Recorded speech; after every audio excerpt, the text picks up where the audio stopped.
Meeting comes to order. Welcome, everyone. Kind of seems like we have more people here today. All right. Welcome to the Public Information and Education Committee. Can we have a determination of quorum? Okay. Can I do so, Mr. Chairman? Director Scott Houston. Here. Director and Chair Tommy Favai. Here. Director Desi Alvarez. Director Gloria Gray. Here. And Director Don Deere. Here. We have a quorum. Thank you, EJ. Our next item is public comment. Do we have any public comments here in our area or on virtual? Mr. Chairman, we have not received any requests for public comment prior to this meeting, though, as you mentioned, this meeting is being held in person and virtually. If there is any member of the public that's joining us virtually that would like to speak under public comment, please indicate so by raising your virtual hand.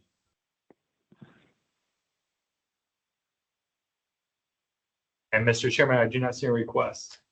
Okay, thank you, EJ. Our next item is number 4, presentations. Do we have any presentations today? Staff has no presentations. Moving forward to our number 5 action calendar. Do we have any action items for?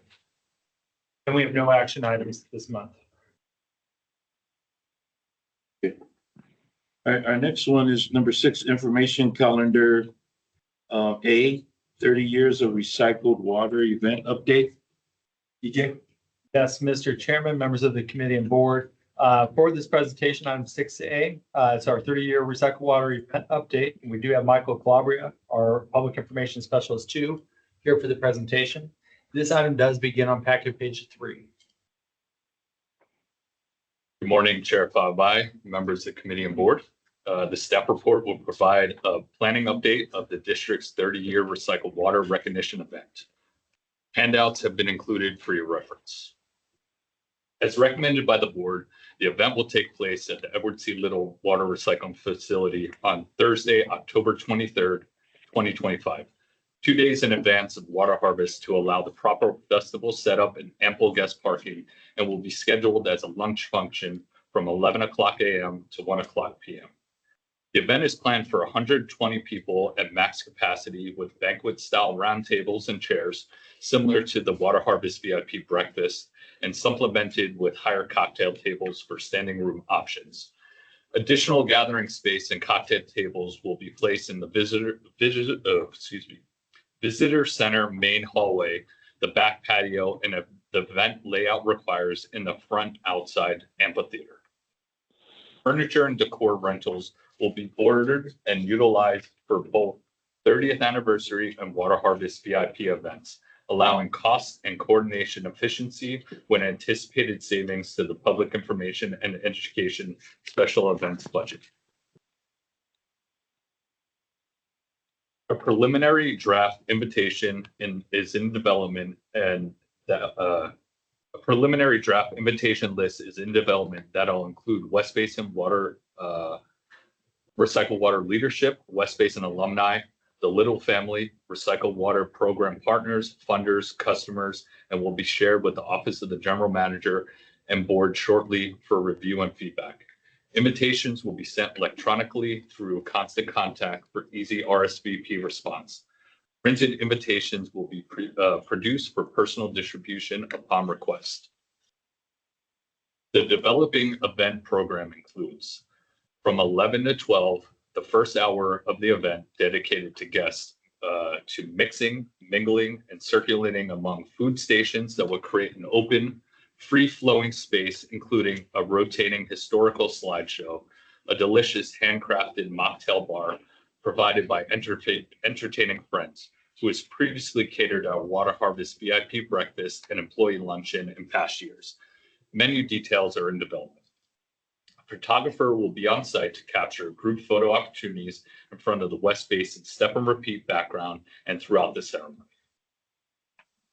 From 12 o'clock to 12:45, a recognition program will take place featuring director remarks, a keynote speaker who together can connect West Basin's past to celebrating the district's remarkable 30-year achievement to the visionary next 30 years to come.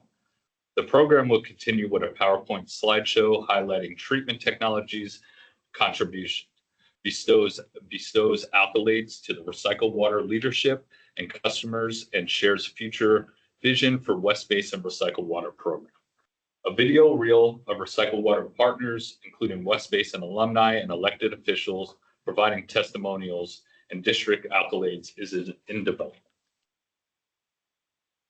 The event will conclude with a commemorative resolution from the state recognizing the milestone of contributing 30 years to recycled water production and innovation. As guests prepare for their departure, framed certificates will be distributed to attendees to thank them and recognize their contributions, innovations, and partnership with West Basin and this signature recycled water program. This concludes my report. I look forward to your event planning feedback. Thank you. Mr. Chairman, if I could add, I think that the biggest aspect, and I plan to work with each of the individual board members to work on this. As staff just provided, we want to work with you to get input on the invitation list. I think that that's one of the most crucial aspects of this, whether it's going to be a focus in on the industry and the history of Edward Z. Little Water Recycling Facility, or if there's more of a focus on our communities that we serve, possibly as an educational component. And so that'll help us drive kind of where we're going to go with the invitation list. So if there's some input from the committee and board today, that would help us begin to shape that. Again, what we'll be doing is working internally and then get that all out to the board members so that you can refine that list. I'll bring it behind the dais and then ask our board of directors. Director Gray, Director Dare, do you have any questions or input when it comes to the event? No, No, at this time. I Thank think, you. no, thank you. I think the planning is going along smoothly, so thank you. Okay, thank you, directors. I'll bring it over to Director Houston if you have any questions or concerns. Let's see, no concerns. I think it sounds great up front. You're all moving forward with it. Actually, it sounds really exciting. Answer your question, EJ. Again, I think we definitely need to focus predominantly on water industry people, contractors, vendors, people who have worked with us over the years. I love that you mentioned the Ed Little family. Thank you very much for that. So definitely maybe if there's former staff, former electeds that were instrumental in this, let's not forget those folks to at least put the outreach in and I think chat offline too. Depending on how much feedback we're getting or RSVPs, obviously it would be nice to invite some of our local electeds, but I think that, based on space, it really needs to first focus on the industry people who have helped us all these years. This truly is a water industry type of event, in my opinion, in the sense of the leadership of this facility and the agency. But obviously we can think about key local electeds that probably should be reached out to. Question on, you're probably going to talk about this later, but are we still having our little breakfast event on the Saturday? Okay. Yes. Which that's kind of a bit of a different audience too, smaller scale. So that's where some of the local electeds could be invited versus this. Correct, and that'll be part of the water harvest update. And you're correct, that typically is focused in on our communities, our retail agencies, our sponsors and partners with Water Harvest Summit. So I'll just leave it at that, and I'm happy to chat offline on a couple of things, but I think you're all going the right direction, and the capacity of up to 120 people. I think we got a lot of space to get the right people over there. Thank you. Thank you, Director Houston. I just wanted to add a couple of things. I think this is great, you know, the whole setup here. And I like the comments with Director Houston brings up about the attendees. You know, keep to the culture of the attendees that come out every, you know, especially, you know, when it comes to this event. Yeah, I just like the whole run of the show and how everything's set up. That was gonna be my question too, on the breakfast thing. We're still having the breakfast. Yes. Let's see. All right, we'll move on to B. Chamber of Commerce Audit Report. EJ? Yes, Mr. Chairman, you may recall during the discussion related to the 2025-2026 fiscal year budget, the concept or the issue of our Chambers of Commerce came up. We were looking at kind of the collective costs of all the memberships. And really the discussion from the board of directors and staff agreed was, how do we maximize our value out of working with our Chambers of Commerce? You know, they're all unique. They all provide different services to the businesses, not just in their community, but surrounding their community. And so staff has really taken the questions from the board and the direction from the board, and I think put together a pretty good document, but also put together quite a bit of work as far as trying to better understand how much value we can get out of our chambers. And so for this presentation, it's item 6B. It begins on packet page 5. And we do have Jen Jensen, our public information specialist, too, for the presentation. Committee members, both here and virtual. At the request of the board, as EJ mentioned, we have conducted a thorough audit of West Basin's Chamber of Commerce memberships.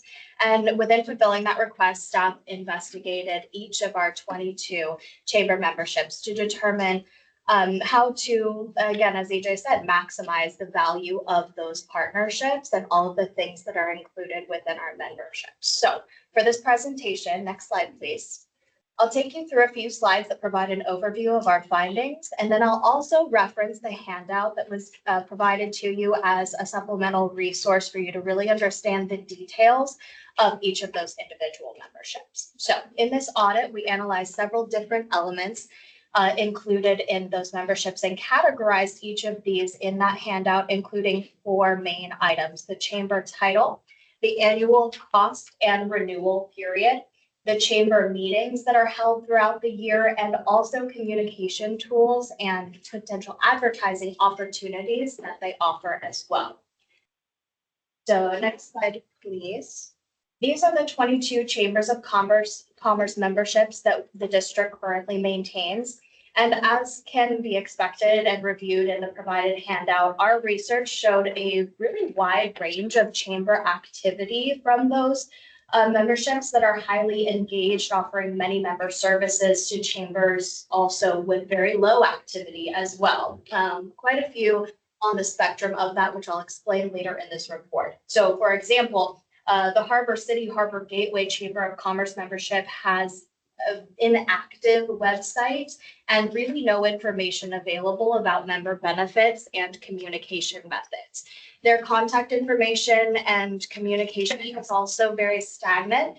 We've attempted recently to contact them via email and phone line, but have been unable to reach them within the past couple of months. But then again, on the other hand, there are chambers that offer, like I said, very limited outreach methods and meeting opportunities for members, such as Manhattan Beach and Inglewood Airport Area Chamber.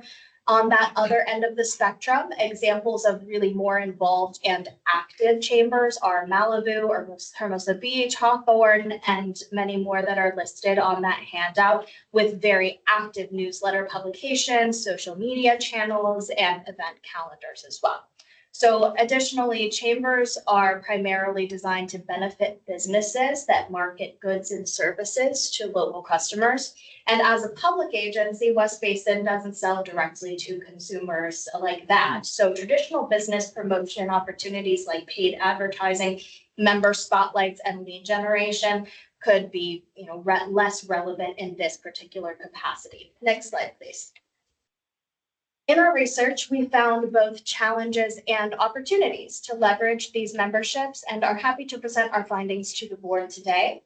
It is important to note that every chamber listed on that handout operates differently with varying meeting frequencies, member communication methods, and also varying levels of community and business engagement. So let's start with the beneficial opportunities that we identified, starting with community connections. Many and most of these chambers that the district holds memberships with host mixers, business expos, community meetings, and cultural events that can allow West Basin to maintain our visibility within our service area. Some chambers even offer speaker participation at certain events that can strengthen partnerships with businesses and other agency members that aligns with West Basin's civic priorities beyond just the water industry as well. So this has potential to extend our reach into local businesses and, like I said, civic leaders who are otherwise maybe difficult to reach with direct outreach. So many chambers hold government affairs committee meetings, as you'll see in that handout, where city staff, elected officials, and business leaders gather together. Examples of this include Torrance, Los Angeles Area Chamber, and Culver City. This could potentially provide West Basin access to decision makers and an opportunity to really be at the table for regional policy discussions that can intersect with water, business development, and infrastructure as well. And on that similar note, we will also be leveraging chambers and their leadership as mutual supporters on policy initiatives to garner support for our collective interests and also advocate for our causes to legislative delegations. Partnering with chambers in this particular way can be advantageous to advocate for issues that are important for the water industry and business and community interest combined. Next slide, please. Another opportunity to extend West Basin's outreach efforts is through paid communication and advertising methods that chambers offer. Most of the chambers that we are affiliated with provide various platforms to share businesses' news, programs, and events through e-newsletters, their websites, calendar listings, social media placement, and more. Now, it is important to note that while there are a small portion of chambers that do offer some free outreach methods, most of them are pay to play, and their audiences are not extremely expansive as far as extending into community and residents.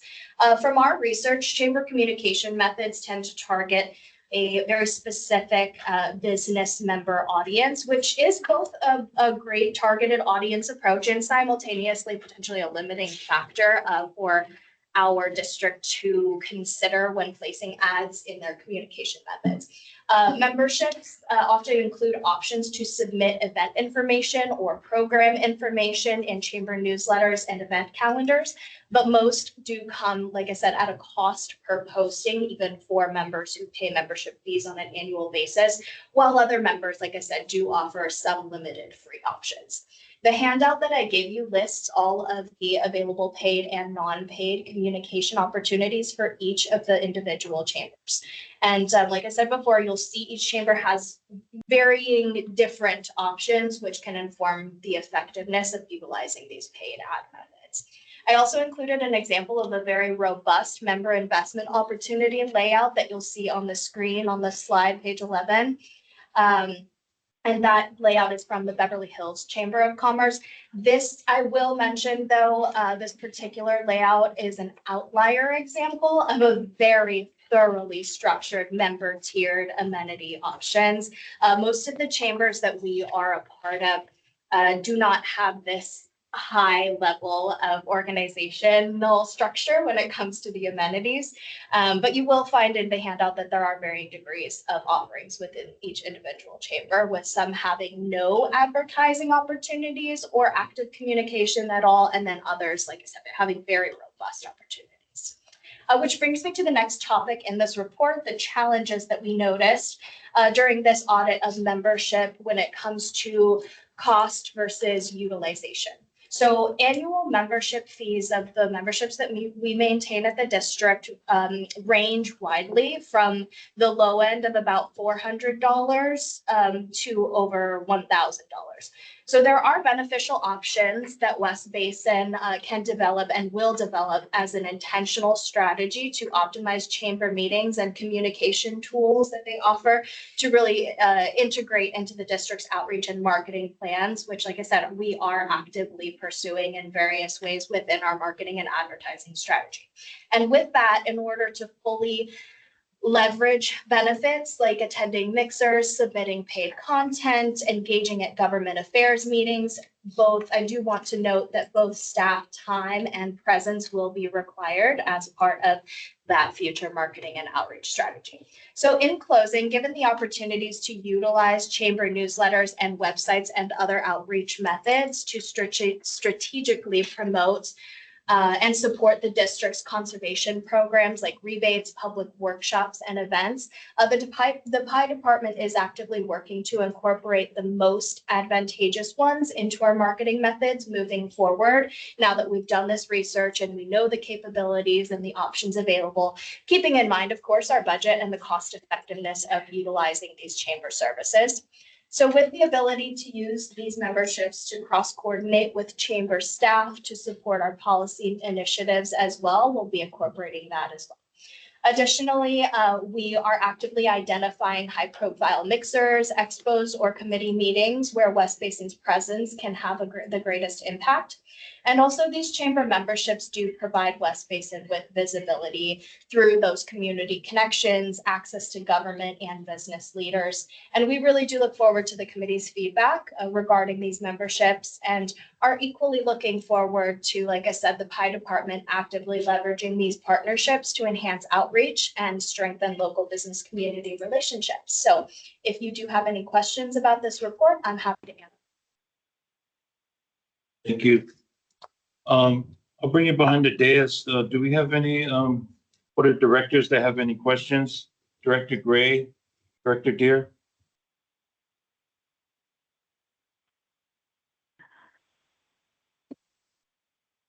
I was waiting for Director Deere, but it's not. Well, first of all, thank you for the report. It was a real thorough report.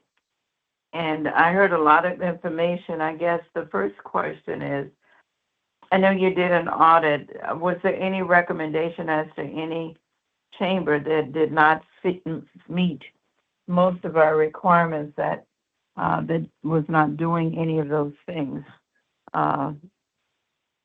If I missed that, sorry about that, but is there any chamber that you recommend that's not meeting any of our requirements?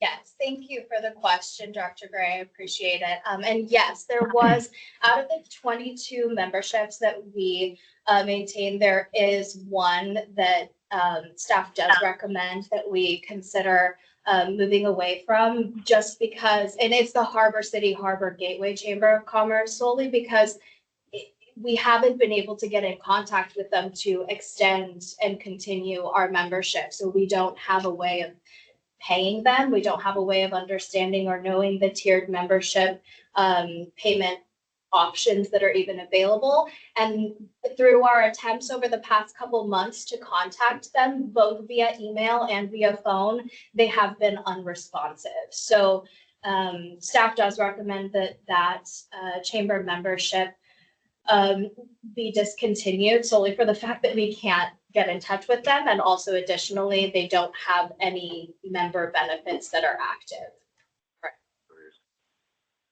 Right. The other part of that is, I know your report was thorough. I couldn't hear everything, but are most of them meeting, giving us at least 3/4 of the benefits that we asked for? Or I should ask, what are the ones that are not maybe giving us benefits that kind of make sense even to support? Sure. So I don't know if I would quantify exactly 3/4, if most of them are giving us 3/4. I think if you look at the handout, there are varying options that versus via communication methods and also meeting methods. I would say most of the chambers, besides the Harbor City Harbor Gateway, do offer membership involvement in some capacity that could be advantageous and beneficial. There is one other one on there. I believe I would have to look at the handout, but there is one other one on there that is fairly inactive. But one of the other things that staff recommends through this report for the board to consider is that despite some maybe having lesser options for potential advertising and marketing, if the board would like to consider continuing that membership solely for the purpose of supporting local businesses and local chambers and showing West Basin's physical and financial support, even though it doesn't benefit us directly through marketing and outreach and meeting out. Thank you, Chair. I have a couple of more questions, if okay. Which one do we pay the highest membership fee? Which The one? Top highest, five? Yeah, I'm sorry, Director Ray, can you repeat that question? I'm having a little bit trouble hearing. yeah. Well, which ones we pay the highest membership fee to? Which ones? As far as meeting frequency, the highest level of cost. Yes, yes. So Beverly Hills Chamber of Commerce is one of the top costs, which is $1,075 per year for our membership level. And then Hermosa Beach is up there as well in the top 3 with $800. And then at that same level, Okay. San Pedro Chamber is $800 as well. And then it goes down from there. Los Angeles Area Chamber of Commerce is also $1,000. Okay, are we getting most of our benefits from those top level ones? So that's a good question. Prior to this, if I'm understanding your question correctly, prior to this audit, West Basin has not taken advantage of both the free and paid options for communication methods and meeting attendance. So like I said in the report, that is something that after this report was done, that the PI staff is actively now incorporating into our strategy as far as taking advantage of all of the offerings that we have, because now we're fully aware and educated on everything that's included in those memberships. And there are several things that can be advantageous to utilize to promote our programs and services. Great. All right, thank you. One last question. What are the benefits being offered through Inglewood Chamber?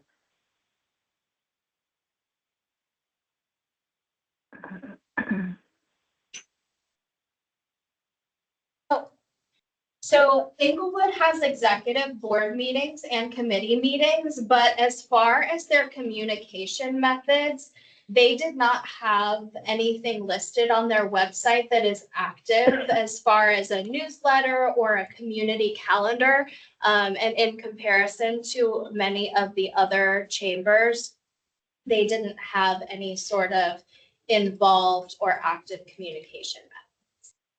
If I could just jump in here for a second, that's where we would love to rely on the directors since you're immersed with your own director divisions.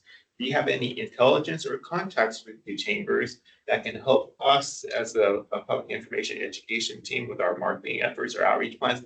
Please let us know, because in looking at the Inglewood Airport Chamber of Commerce website, yeah, it's not current, very few web pages to visit. But maybe you all know on the back end, like there is some activity or they're having meetings that they're not scheduling, or not scheduling online, but maybe they have their own internal communication networks where they are very active.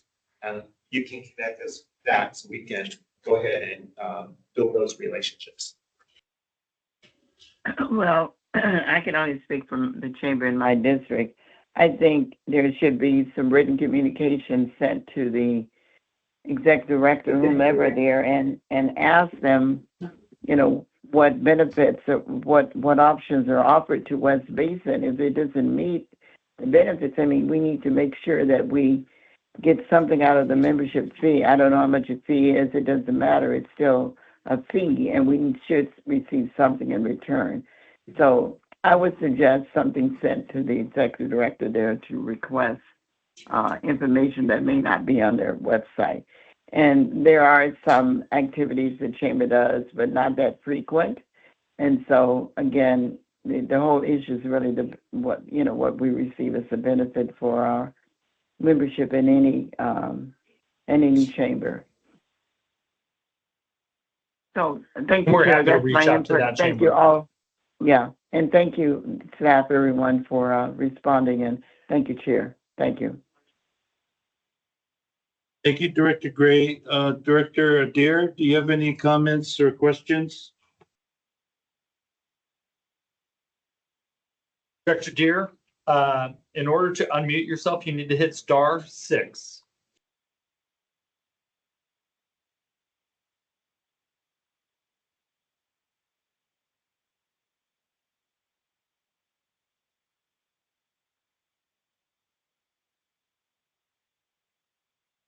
Okay, we'll bring it behind the Unmuted. dais, EJ.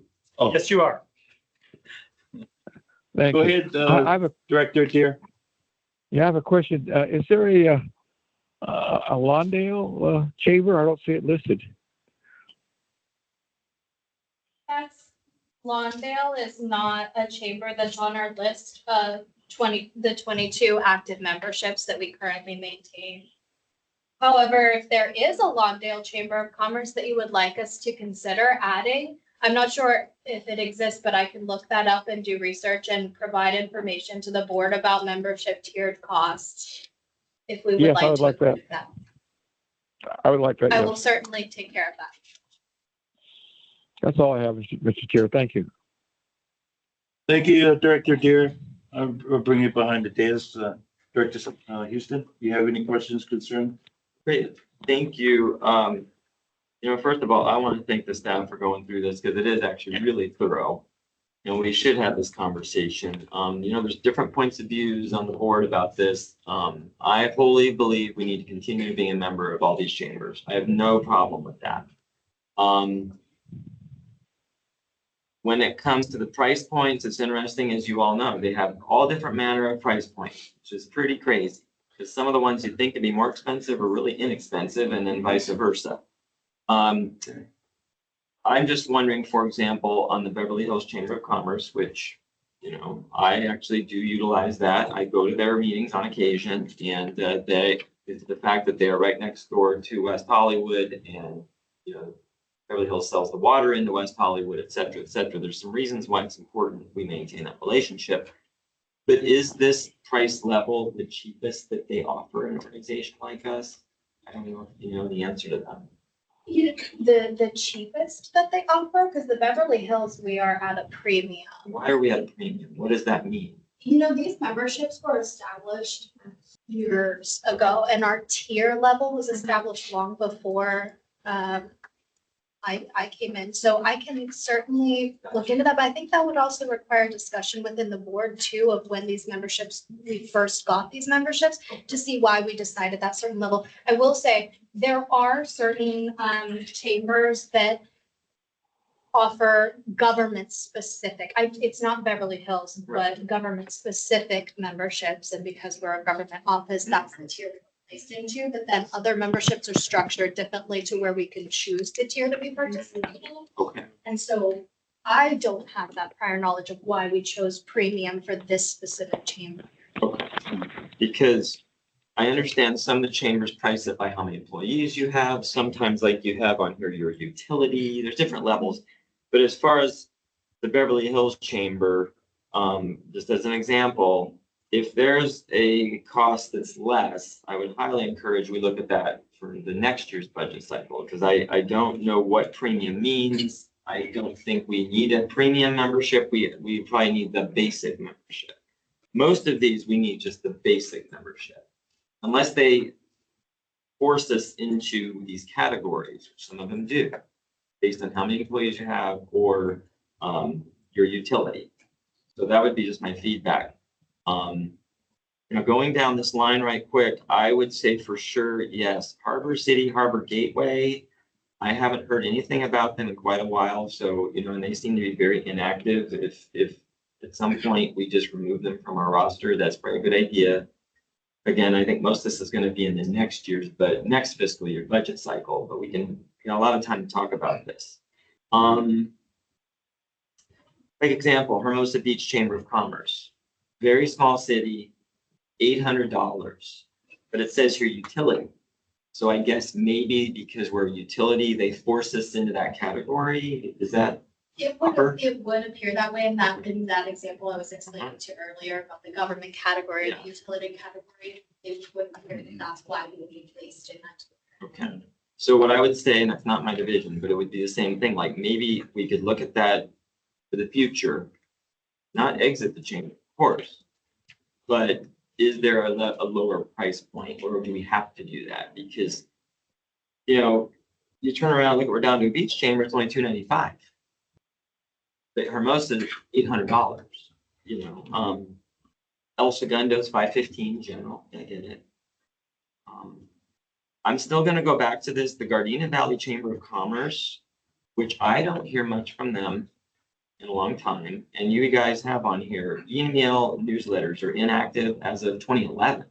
To be very specific about that, so that's their archive on their website. So they do have on that specific website, and I recall this directly when I went to it in the research that I did. They had a pop-up option on the website to sign up for the newsletter, so that's still active. But according to their archive and what they've documented on their website, they don't have anything past. So I am gonna put this out there to the full board. The Gardena Valley Chamber of Commerce, I've not heard them doing much of anything in a number of years. And so I think we should do some additional research and or keep our eye on them because, we're paying $600, utilities and banking institution, but if they're kind of non-existent, then that might be one we look at not having. I don't know what they're doing. And then, the LA Area Chamber of Commerce, which I also attend their events once in a while, they're a great chamber, obviously very large. They have what they call an essential membership. I don't know what that means either. And it's $1,075. So I think that if there's one that's less, at the end of the day, we just need to be a member at a lot of these. And then, of course, we pick and choose what we go to, because a lot of times they have a ticket price, but a member price, right? But the ones that, if like was a premium or an essential, that might be a higher level than what we really need. So I would ask you all just to check on that, going forward.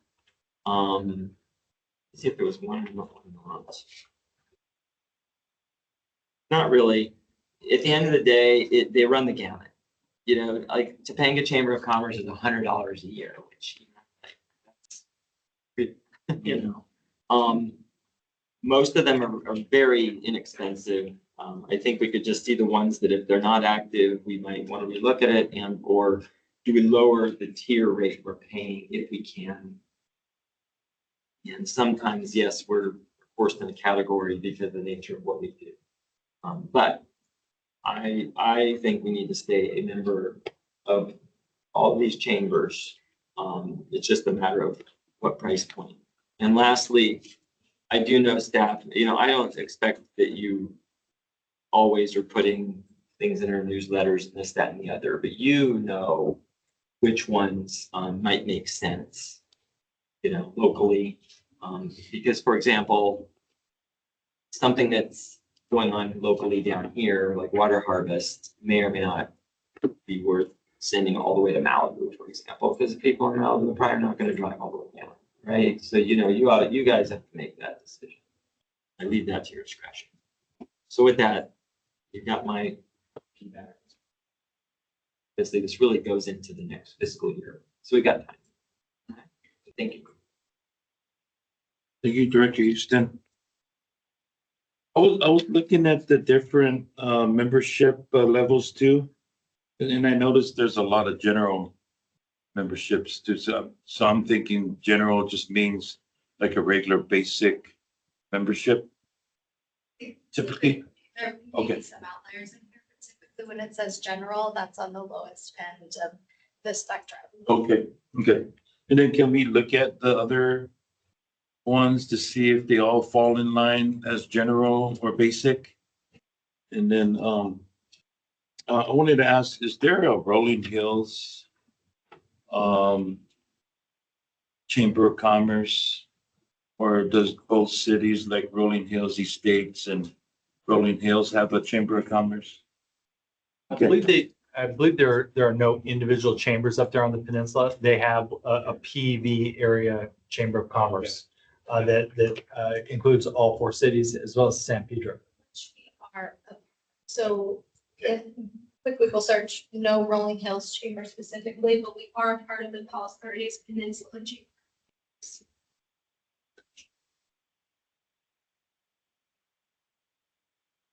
I think that covers, all of the questions and concerns that our board of directors have. We'll just move this forward to the full board. Ready. Mr. Chair, can I ask a question? Mr. Director? Yes, go ahead, Yeah. Chair Gray. Yes, what is, the recommendation that you guys are moving forward? I think there is no, action on this. It's just more informational. Chair Gray? Oh, okay.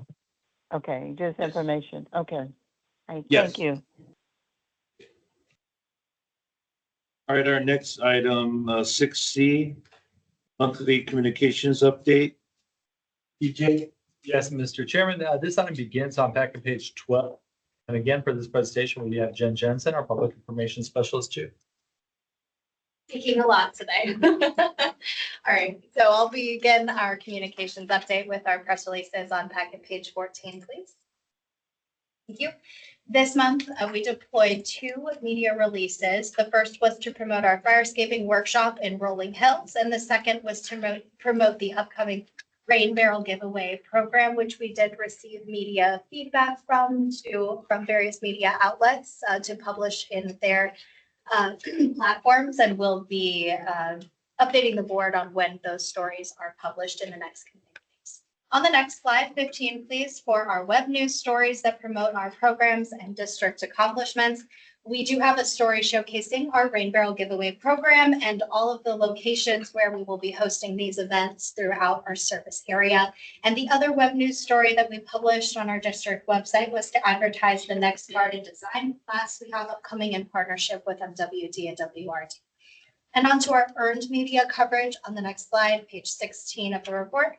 Smartwater Magazine and Maven's Notebook published an article about our contract with Tetra Tech for their work on our facilities automation systems. And the Press Telegram, Daily Breeze, and the LA Daily News shared our upcoming events in their community calendars within their publications. And then finally, the Bay Area Reporter shared an article about Director Houston, which mentioned his role with the West Basin Board. On to slide 17.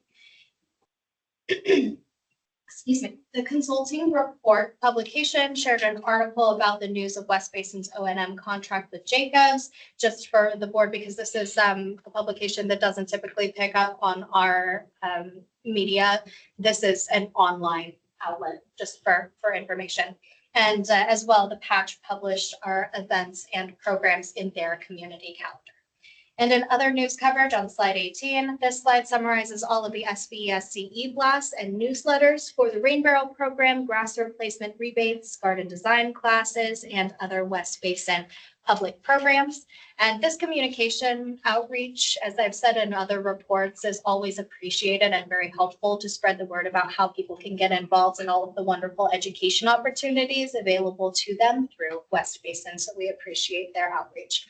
And for our social media report on page 19, 15. Thank you. In this reporting period, our social media team posted a total of 54 times across all platforms, including 30 times on Instagram, 16 on Facebook, and 8 on LinkedIn. The graph on the right of the presentation represents the volume of engagements, which visually demonstrates how often people are engaging with West Basin's social posts on each platform through clicking on links, commenting, liking, saving, and sharing. And the total engagements for this past month was 1,561. You'll see on that graph, there is a spike in engagement around the 20th of the month. This is likely from a successful post announcing our water harvest event. So it's nice to see a lot of engagement when it comes to that, and hopefully that is reflected in the attendance. The total impressions or number of times our content was displayed to users on all platforms was more than 80,000 impressions, and that stat provides perspective on the exposure that our content is receiving through the people that receive our posts on their social platforms. Next slide, please. On this slide, we'll share the top performing social posts for each platform for the reporting month. And below the image of the post, we share why it is a top performer. Starting on the left-hand side for Instagram, the National Night Out Recap post gained 553 views. And on Facebook, our top post was the West Basin Community Roundup post, which was reached by 170 accounts. And that post is fun to do because it gives a total recap and list of every single community event that we're involved in and our impact and who we were able, the audience we were able to reach through all of those events, which I know is very important. Excuse me. And then on LinkedIn, we received 1,143 impressions for the post highlighting Cal Water's facility tour at MCO.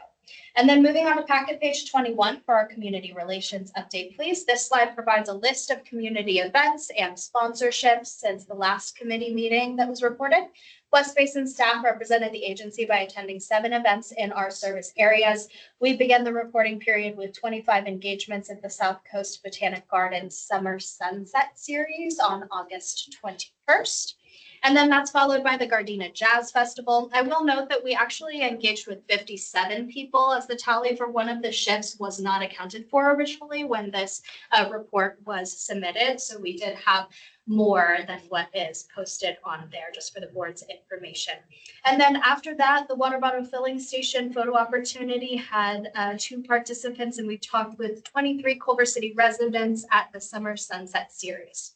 The Know Your This too. It's great. I misspoke.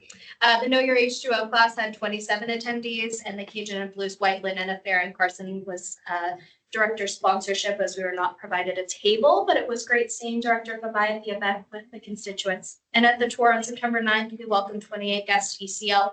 And as always, we really do truly enjoy connecting with West Basin Service area residents and look forward to the upcoming events that we have coming up in the next reporting period as well. And then moving on to the program section of the report on slide 23, we'll share updates. Thank you on the attendance of our water lab programs. We do continue to move forward with the momentum and success that we've had from our district activities and resources for the public through all of our water lab events. And per usual on this slide, we'll take a look at the attendance rate for this year's past events and our most recent ones from this reporting period. The last grass replacement chat had 18 attendees, and the Know Your H2O class on September 3rd had 27 attendees. Looking back at the attendance from really the entirety of events in the past year, which are listed on there, the numbers show really positive results of our marketing efforts, and we're really happy to see really steady attendance rates. The next slide, 24, please, to our grass replacement rebate program update. We are now at 237 total signups for the program, and this significant number keeps growing as well. As you've seen with each passing committee report over the last few months, we really do look forward to also increasing that number even more to maximize the funding for this program to promote conservation within our communities. And staff is now actively working through those applications to ensure eligibility requirements and to get people moving forward and started in the program. Next slide, please, page 25. We'll share the most recent information on the garden design classes in partnership with WRD. These classes have really been a hit, as we've seen really great attendance at them in the past ones that we've hosted. The last class in Gardena in August had 21 attendees, and then we have another upcoming class on September 24th in Culver City and another on October 9th in Lomita.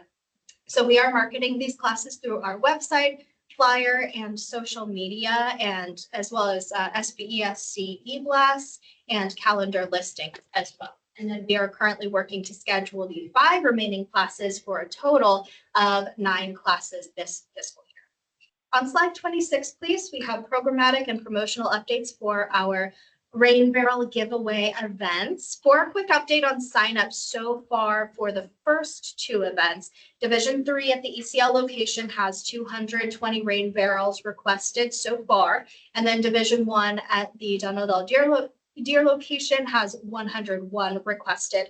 And then for the remaining events, we will update the board with signups for the rest of those events in the next month's committee meeting, as we are still actively promoting that. And speaking of that, since confirming dates for all of the divisions events, we have been promoting this program through media pitches, our district website, a dedicated flyer, social media posts, door hanger advertisement, community calendars in Eventbrite and Patch, and SBESC eBlast. So there is a pretty comprehensive and full marketing rollout for this program.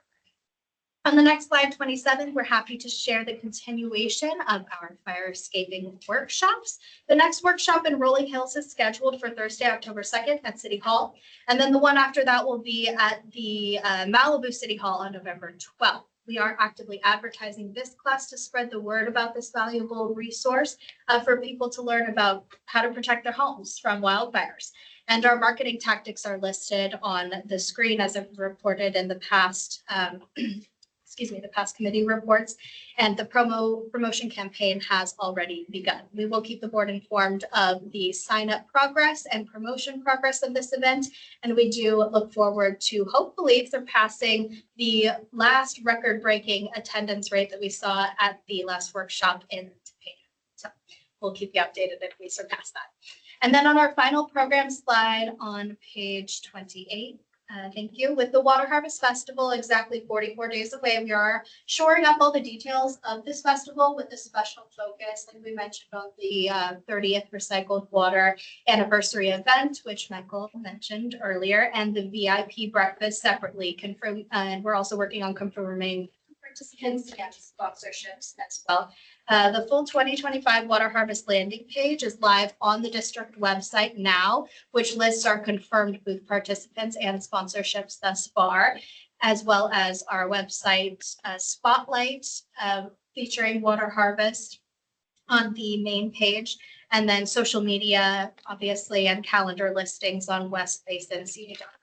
And then we also, and monument banner as well. Thank you. And then from the time that the full 2025 landing page, the Water Harvest landing page, we also have shared the final flyer through the general manager's office yesterday, Michael? You did it yesterday? Okay. Yes, we sent that out yesterday. From the time that we submitted this report, the booth participants have increased from 18 to 24, and we currently have 16 sponsors compared to 9 in 2024 last year. And as mentioned last month, we have secured the Weiland Mobile Learning Unit, solidified our stage shows, booked the librarian who will conduct the story time at the event, and we have continued our promotion to the 2025 Water Harvest. So we're looking forward to another successful event this year. And then we're also developing details as we speak for the VIP breakfast, which takes place at 9 a.m. to 10 p.m. before the event, an hour before the festival begins. The VIP breakfast invitation is in development and will be distributed through the general manager's office. And then, as always, like I said, looking forward to really continuing the excellence of Water Harvest and everything that goes into the planning of this big event. And we will share more updates in the upcoming PI committee as well. And then moving on to our upcoming section on the next slide, packet page 29, please.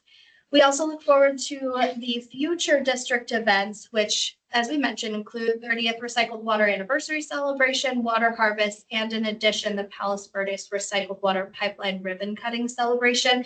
And we will continue to keep the board informed once we land on a date to establish for that. So with that being said, happy to answer any questions. Thank you. I'll go ahead and bring it behind the dais. Director Gray, Director Deere, do you have any questions or concerns? No questions. Can you hear me? Yes, we can. Okay, thank you. No questions. Director Gray?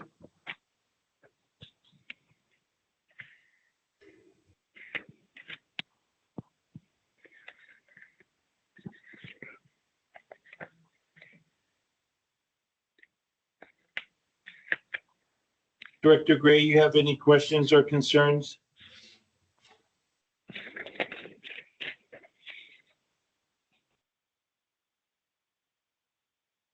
Okay, we'll go ahead and bring it behind the dais. Director Houston, do you have any questions or concerns? I think, first of all, you all had a great report. I just want to make a couple comments on some of the events because some of them I attended, which I'll this.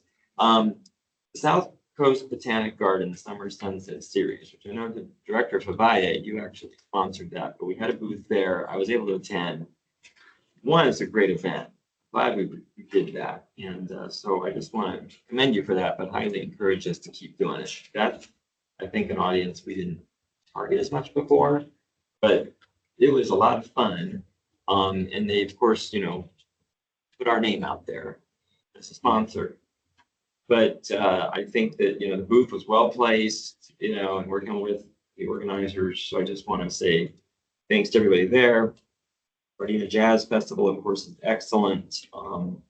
And glad that we were at that event. And then earlier this week, we had the South Bay Association of Realtors at the plant. And there was a crowd there. I think it was pushing almost 30, give or take, that showed up. And most of them had never toured the plant before. And so that's the end of the day what we want. We want people who haven't seen it or experienced it to understand what we do and then go out and talk about it to folks. Of course, with the realtors, a lot of that's their clients, people buying and selling houses and properties, et cetera, et cetera. But that being said, too, I actually, I was able to stay and go on the tour with them, and they just had a ball, and they were taking pictures right and left, which I hope that they will be sharing with their networks. And on that note, I took some photos while I was out there, candid shots that I'll make sure staff has, so that you guys have a nice variety of things. But I just want to commend staff. That I know we asked you to do a lot. We're hosting these events, these tours and such, but it's extremely beneficial. And again, it was really fun. This is a group of adults, and they were just having a great time. Seriously. And they were across a number of age categories. But it just brings back to home to me, how amazing our plant is and how amazing the work is that we do. And we're so fortunate to get to share that with people. And they really take it to heart. And I'll just end on this too. I think especially with, the climate situation, we're going into winter, now it's finally getting really hot and dry at the moment. It really reemphasizes why our message is extremely important to our residents, our businesses, our constituents. And so, even for me to attend these tours once in a while, it kind of gets me acquainted with what you all are doing on our behalf. I just want to commend you, but also it emphasizes again why this is good, important work. So thank you. I will make sure to work with EJ's office to get some extra photos for you to have, because it was a good day. It was a lot of fun. So Thank you, Director Houston. I got a couple of questions. I think the first one would be EJ. EJ, did we get any feedback, any updated feedback on the Palos Verdes recycled water ribbon cutting like the dates to be determined on when that's gonna happen? Yes, I can have Daryl work on or provide an update on that. Yes. The general manager of the Palos Verdes Golf Club has asked us if there is a approximate date that he can expect to have water flowing to the property. So I'm continuing to work with the engineering department. They have a couple delays as far as equipment arriving. So probably within the next week or two, I'll be able to respond back to him and we can start massaging another possible date for everybody's calendars. Thank you. But I do want to give them credit because we've been trying to work with them. I know that they had some ideas and I don't know if that quite worked out.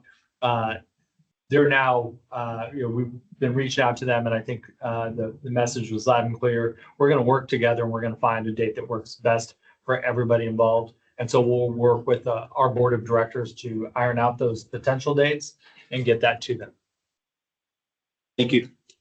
And then my last question is, on the water harvest day, and there's 18 booths that are listed. Who are the 18 booths and 18 organizations? Just curious. Yeah. Or you can just get the sampling of. Or just ramble off a couple. So we have Calumet and Water, City of El Segundo Wastewater and Water Divisions, City of Inglewood, City of Manhattan Beach, El Segundo Police, Graves of Green, Field of Bay, LA San, LA County Public Works, LA County Public Works Team, LA County Sanitation Districts, LA County Waterworks number 29, LA County West Vector Control District, Metropolitan, Roundhouse Aquarium, Sierra Club, South Bay Parkland Conservancy, Surf Rider, UC Master Gardeners, Water Replenishment District, and South Bay Club. Thank you. Okay, we're gonna move on to our next item. And that's 6E, the monthly water bottle filling station update. EJ? Actually, Mr. Chairman, there's item 6D. It's our monthly conservation. Oh, I'm sorry, I skipped them. Okay. For that presentation, we do have Gus Meza, our Senior Water Policy and Resources Analyst. This item begins on back of page 47. PJ, and good afternoon, Chairman, provide committee board members. Yes, as EJ mentioned, this begins on page 49. So we can start there. Next slide, please. Yes, we continue to get great interest from our residents to receive free landscape designs. And as Jen mentioned, we currently are at 236 applications. And a total of 39 designs have been completed to date. And staff would continue to reach out to all the applicants to see how we can assist them to apply for this free landscape design. I do have some good news. We did receive approval from DWR that we can reallocate the funding. And so instead of providing 80 designs, we'll be able to provide 120 landscape designs. So that's great news that we received from DWR to reallocate some of our funding there. Next slide, please. This slide shows the $1 per square foot that we provide. MWD continues to receive applications. And as you can see here, they've received 74 applications, and we expect some of these to come through. And so we're hoping to reach our goal there of removing 76,000 square feet of turf. Our grant with USBR expires this month, September 30th, and staff has already requested an extension through June of next year. So we're waiting to hear back, and we'll update the committee once we do hear back from USBR on this extension. Next slide, please. Yes. Yes. Go ahead, Director Houston.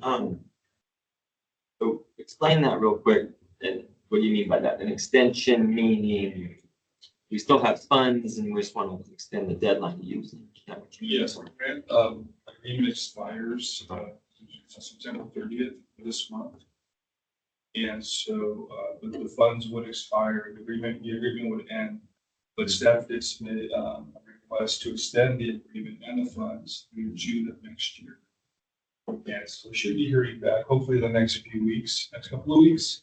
And we'll let our board services and EJ know once we hear, so we can let you know if we didn't receive that extension. Nice. And like, how much of the fund have we exhausted or? Yes, can you go to the next slide, please?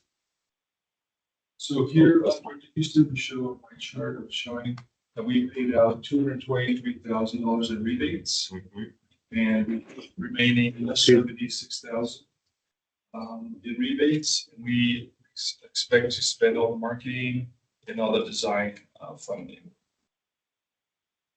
So basically, we're talking about that 76,000. Yes. Give or take. Okay. Yes. Got it. That's correct. Thank you. And this is through USDR. This is through USPR. It's Federal. an extra $1 we're providing. So the federal government. Yes, the federal government, yes. We anticipate we'll get an extension on this. Yes. Everything's fine. Yes, we are expecting to get it. We're working with their staff right now. And they're assisting us with the extension request. And yes, this funding is the same. Yeah, okay. Director Hughes, I would just add that Mr. Meza has a tremendous track record of working with their staff and the staff of our state partners to get this done. And so we've done everything that we can. I think the conversations have been had, and I feel very good that this is going to happen. Thank you. Next slide, please.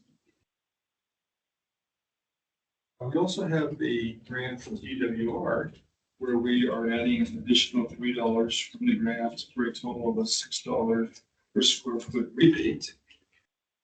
And so we're targeting to remove remaining 11,000 square feet, as you can see there. So we continue promoting this program. Next slide, please. As I mentioned earlier, we did receive approval from DWR to reallocate the remaining funding that you see there on the left pie chart, the 134,000. And we're going to be reallocating it, as you can see there on the right, to provide funding 50,000 for additional landscape designs and 50,000 for additional parkways. So this is the great news. Next slide, please. And you may have heard from Metropolitan Water District. This is also great news. They increased their rebate from $4 to $7 per square foot, which is unprecedented. This is for commercial and public sites.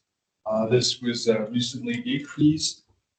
And so staff is currently working with the certified department to develop a plan in order to get the word out about this increased rebate. So very excited about this. MWD had mentioned to us that they're expecting this funding to last through about March, the spring of next year. They'll do all the reservations, or receive all the applications, reserve all the money, and then the grant will end towards the end of that year. But they'll put a stop on it once they reach their funding maximum, which they're anticipating around March. But this is a huge rebate. And the focus for them right now is to target non-functional turf. This is the legislation that was passed, and legislation ban on non-functional turf in the commercial, public sites, parks, schools. And so we'll be getting information out, talking about this upcoming ban, and to use this rebate to remove the grass and create a water wellness garden, water efficient garden. So that's great. Just to add to that, directors, this is something that's very important to us this year. One of the things that we're going to do, that staff plans to do, is to reach out to all 17 cities in our service area to let them know about this rebate, to let them know that we're getting closer to that date, that the non-functional turf irrigation ban is, coming soon. So that's something that we're definitely planning to do this year. Also, with the acquisition of the new data from LARIAC that Augustine was able to get, we're going to be able to look at our service area. We're going to be able to look and see which parts of our service area have that, our commercial properties or public agency properties that have grass there, and we'll be able to target them more directly with our outreach. So we're hoping it'll provide us with more of a cost-effective way to do that outreach. So that's something that's in the works, and we plan to do that over the next couple of months. Yes, go ahead, Director. It is really great news, and so thank you. Yes, because you answered my question on one part, which was when it would end, if you will. But so obviously, this is for all metropolitan member agencies, right? So we, of course, are competition for this funding. True. I like that you all are going to very, target how you outreach and get the information out.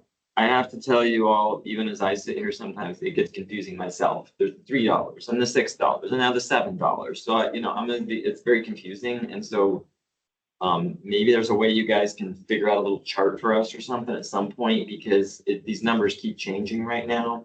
And, so I get confused a little myself. But so commercial and public sites, that's the public agency sites, is that what you mean, right? Okay. Yes. Great. How are we, I think I've asked this before, how are we sort of ranking as one of the Met member agencies when it comes to taking advantage of these? I think we're ahead because we push this hard. I don't know how much some of the other agencies do or don't, but how are we doing? I mean, are we probably maybe getting a lot more of the funds than others because we're so pushy about it, or not? Yeah, I know. We could, so we could try to find out, we could contact MWD staff to see if they have any information like that they can share with us about the ranking. Yeah, we can definitely look to see the funding that's gone out to each of the member agencies. But as you're saying, it's very difficult to compare. There are member agencies that do not market this at all. Yeah. And so, we've talked about it with those agencies, especially at the higher levels, to encourage their engagement and involvement, especially when you have disadvantaged communities and such. So we've always worked at that, but let us look to see if we can identify kind of which member agencies are really focused in on this. Yeah. Because I think that would tell us a lot, right? I mean, in all honesty, who are we sort of competing with, if you will? Because I know there's some agencies that really don't put this out there, or they don't have the staff or the resources, or maybe some of them don't care. I think you guys are going above and beyond. I want to make sure we go as hard as we can to get as much of that money to come into this district, since especially right now, we're very incentivized. So if the other ones aren't doing it, well, we should be pushing hard for our people, right? That's just how I feel right now. I think it's just an informational, part of data I'd love to just know. But I don't think a number of the other agencies push out this information the way we do. And so hence we can hopefully grab more of it, because if they're going to sit on their hands, we're not, right? So that's what I'd like to see. Okay, number one. And knowing we got these deadlines, and maybe it'll help some people really move the needle. And the other thing too is trying to explain when this law, is going to take effect, which I know I just had EJ adjust a slide for me that I got to do a presentation on, because the law is extremely confusing and yet it's not happening overnight, right? But if we can articulate what this law is, which, let's be honest, there's a number of people that don't know it exists. Number two, they're not going to be happy about it as they hear it. And so we're going to have to, how do we articulate that to them? And also say, oh, by the way, this is why you should take advantage of this. So I know we've got a little bit of work on messaging here. So that was that. And, the only other thing with your slide deck is when we say DAC, right? DAC, not disadvantaged communities, right? So that's just, I think we should spell it out, because a lot of people who look at these slides or hear us talking, they don't know what that means. And I know we've used some different verbiage sometimes, but I would just ask that we at least spell that out on the slide so we know what we're we're specifically targeting $6 piece, okay? Otherwise, I know we keep moving forward on the metrics and doing a good job on that. Thank you very much. Thank you, Mr. Chair. Thank you, Director Houston. I just got one question on, Gus, on the applications. Who are the applicants that are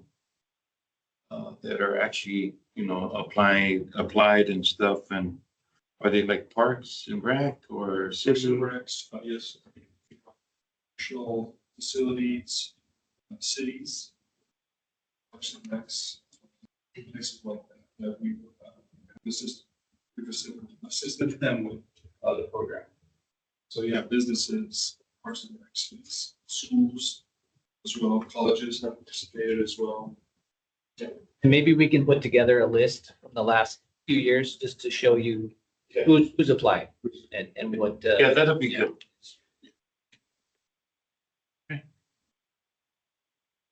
Go to the next slide.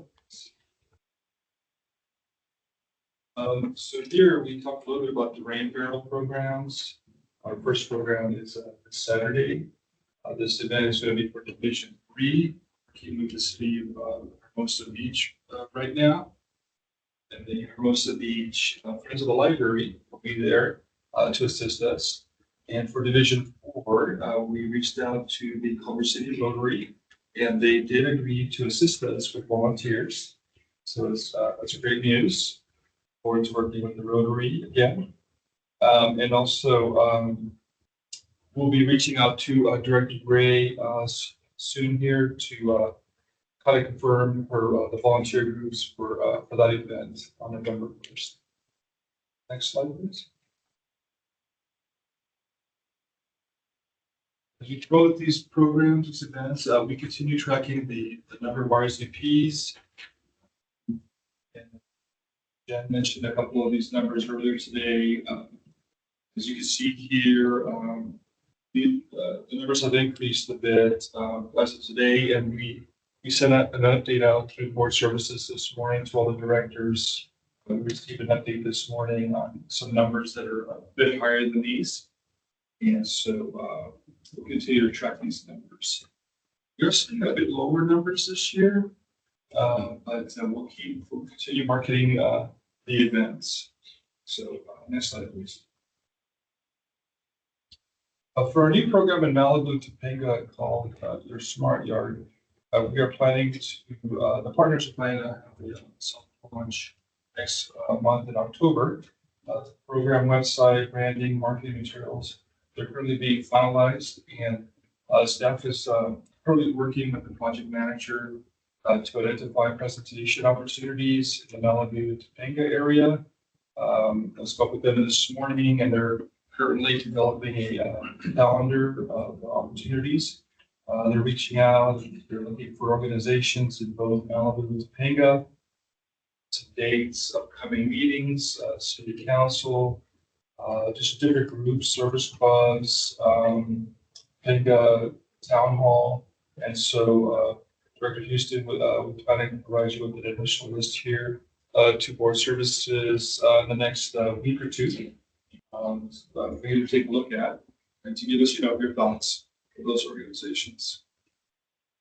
Next slide, please. As mentioned earlier, DWR has approved a reallocation request. So as you can see here on the bullet down, we'll be able to add $50,000 from DWR to the parkways, which will add another estimated 10 parkways for a total of 35 parkways. So that reallocation is going to help us to provide more of these markets. Under the timeline, staff will be bringing back an action item recommendation next month in October to hire the landscape contractor. Staff is currently, the panel is currently scoring the proposals. So we plan to bring that back to you, to the committee next month. And let's see, next slide, please. Last slide.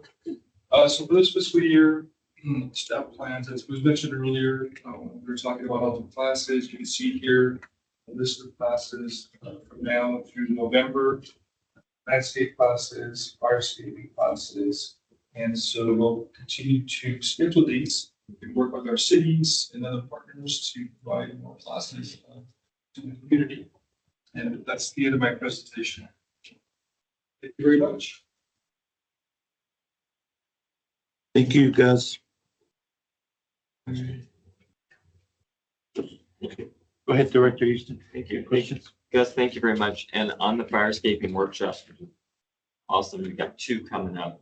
Are we having our usual instructor? Steve Book for both. Yes. Douglas Kent. Doug Kent. Doug Kent. 2 first names. That's why. Okay, Doug Kent. He's amazing. I just love him. Does a great job. On the Rolling Hills one, which we've never done one in Rolling Hills before.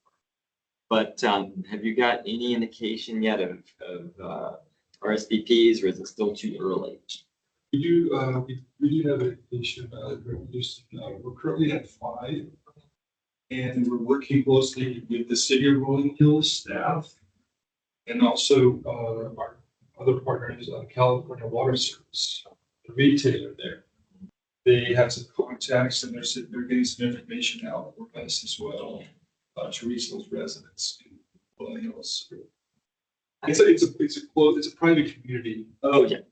Yeah. Totally get it. So it's really, so it's really gonna be geared mostly to residents within it, right? Yes. Very. That's our main focus for the traditional marketing is that community. But if the numbers stay low, I would recommend inviting others within PD to increase the numbers a bit. That's interesting. So you can't market it the same way right now. Because we want to give them kind of a first Well, that's good. Yeah. For all of us to know. Did you ask LA County Fire at all if they want to be there present? The city, we asked the city and they have their own fire department. So I'm going to reach out to them. We are interested in presenting as well that night at the city fire department. So they're in the process of confirming who's going to be there. Oh, okay. Thank you. Perfect. Well, yeah, keep us posted on that one. And again, I think people are much more cognizant right now about fire safety, suppression and all that. So between this one and of course Malibu, I think we should get some good turnout. Great. Thank you very much. Thank you, Director Houston. I think our last item is the 6E, the monthly water bottle filling station update. DJ? Chairman, this brings us to a close. It's our monthly water bottle filling station program update. It begins on packet page 61. And for this presentation, we have Tammy Herlichai, our Senior Water Policy and Resources Analyst. Mr. Chair, Yes, go ahead, Director Gray. I'm sorry to interrupt, but I just wanted to comment on the last report from Gus. I wanted to thank Gus and everyone involved and always looking for additional funding for our program. And I have to get off the line, so I just want to let you know, Mr. Chair, okay? But thank you very much. And thank you to all the staff for all the reports this morning. Thank you. Bye-bye. Thank you, Director Gray.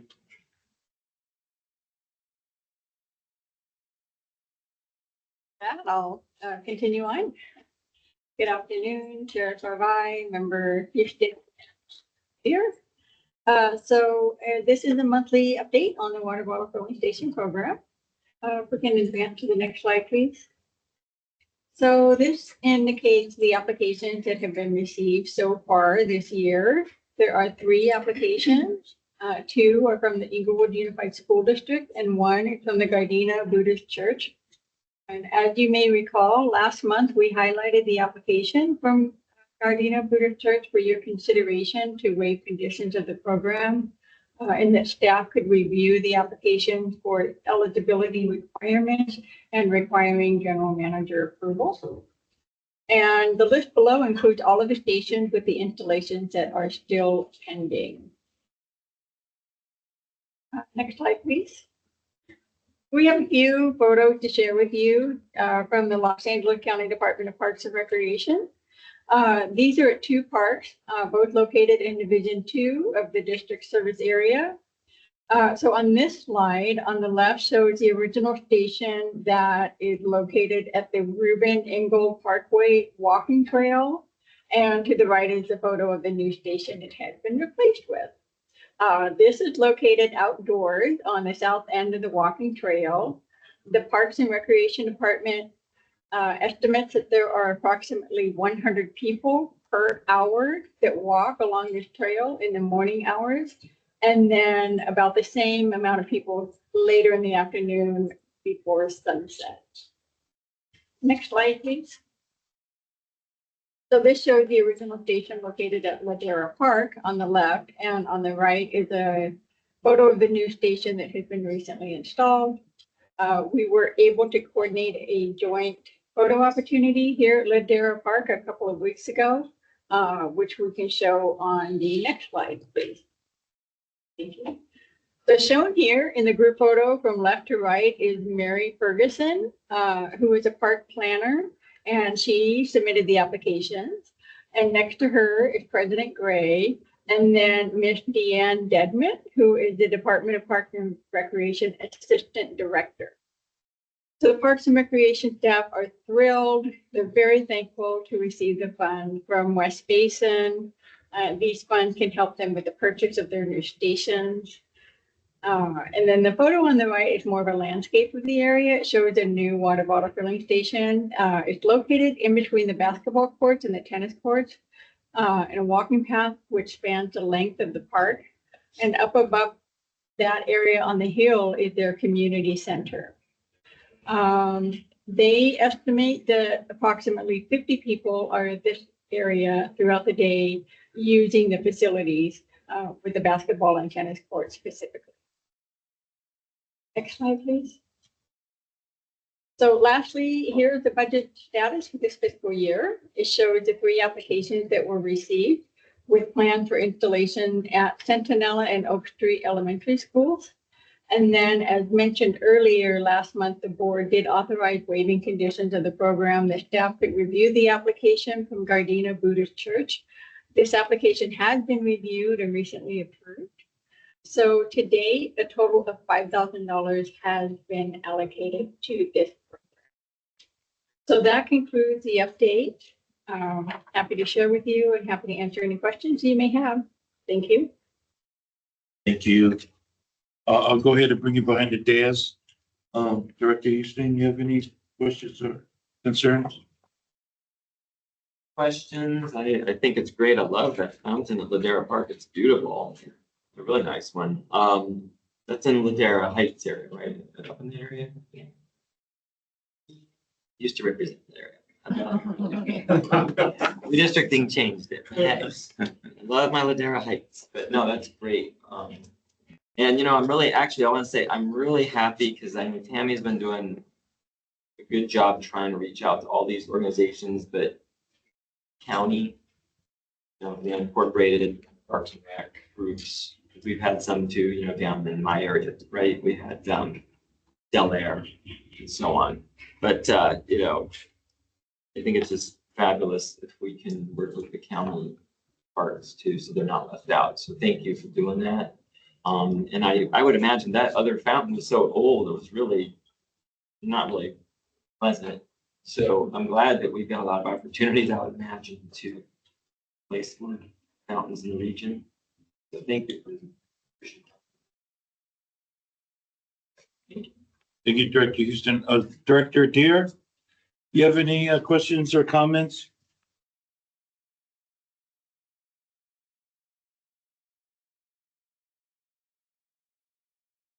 We might have lost Director Deere too.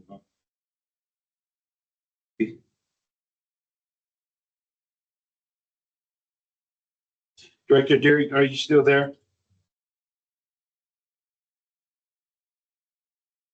Director Deere, if you have anything to add, you can hit *6.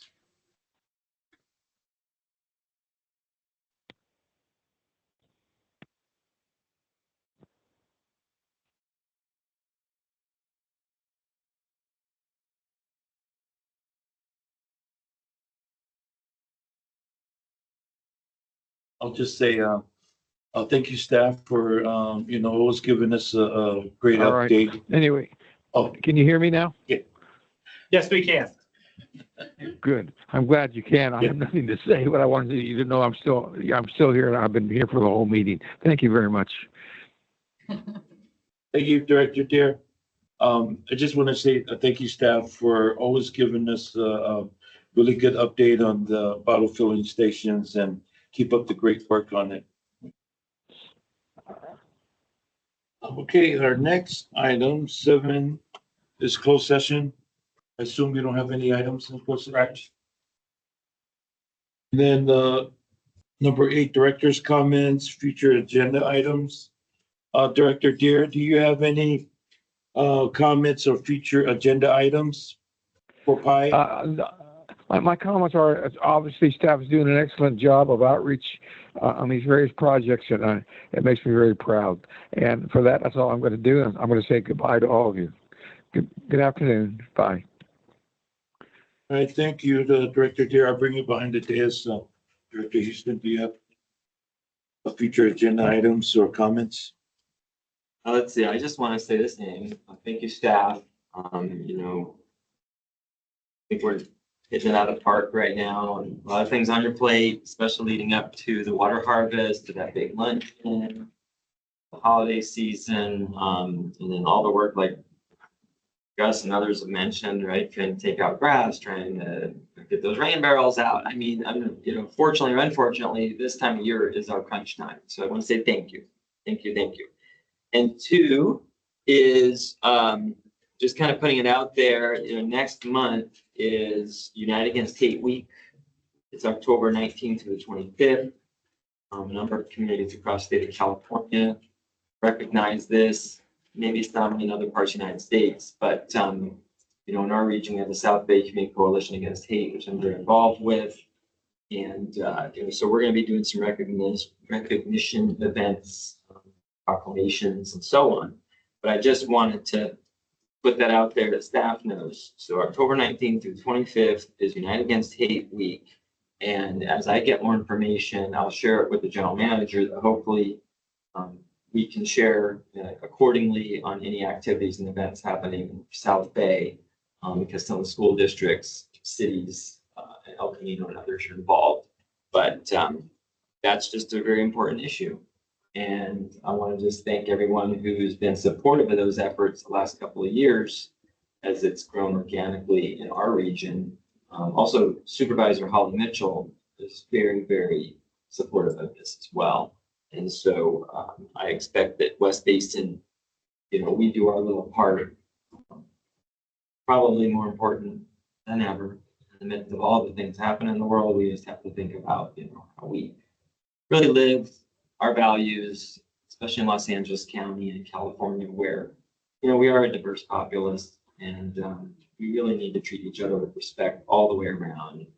I think we have to still be that example to the world, that there is unity in diversity, and, it's a good thing. So anyway, Unite Against Hate Week, it's something that's very, very near and dear to me personally, and the work that a number of the local electeds are doing in the South Bay. And so if you get more information, I'll share it with you all that we could put out there again accordingly. So thank you very much. Thank you, Mr. Chair. Thank you, Director Houston. I have a couple of things to say. I just want to say to staff, thank you for all the updates. Thank you for, putting together the run of show for the 30-year anniversary of recycled water. And then looking forward to those events. And then second, I know we're starting to get down to the wire on the rain barrel event that I have coming up on the 27th. I've been pushing as a director in the community because that'll be my first one. So I'm looking forward to it. I have the flyers in my backpack. I've been passing them out. So I look forward to my first rain barrel event on the 27th. And, with the volunteer association that's going to be a beneficiary of this, they have a lot of volunteers that have signed up. I checked with Jenny Noah the other day, and they have a lot of volunteers that are actually signed up to help. So looking forward towards the Rain Barrel event. Yeah, that's all my comments and stuff. So moving on to adjournment. So meeting adjourned. Thanks, everyone. Thank you.